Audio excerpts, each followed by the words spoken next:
তো এই ওয়ার্কআউটটা করার আসলে বেসিক নিয়মটা কি?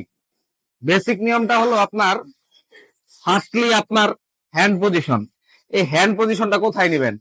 অনেকে দেখা যায় ওয়াইড করে মারে, যে ওয়াইড করে মারলে বোধ হয় ব্যাক বড় হবে, অথবা অনেকে খুব ক্লোজ মারে। বেসিক পজিশন হলো আপনার শোল্ডার থেকে একটু বাইরে। যেমন দেখেন, আমার শোল্ডার অনুযায়ী আমার হাত থাকবে এই জায়গায়, কার যদি শোল্ডার আরেকটু বড় থাকে তার হাত থাকবে এই জায়গায়। কিন্তু আমার যে শোল্ডার, এই শোল্ডারে যদি আমি এই জায়গায় ধরে ওয়ার্কআউটটি করি, এতে কোনো বেনিফিট আসবে না।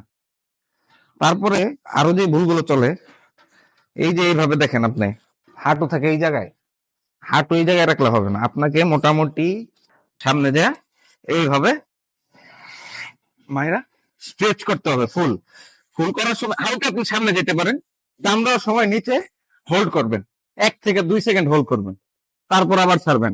টান দিবেন, 1 থেকে 2 সেকেন্ড হোল্ড করে আবার ছাড়বেন। টান দিবেন, 1 থেকে 2 সেকেন্ড হোল্ড করে আবার ছাড়বেন। অনেকে এইভাবে মারে, অনেকে আবার এইভাবে মেরে সামনে এতটুকু চলে যায় না। সঠিক পদ্ধতি হলো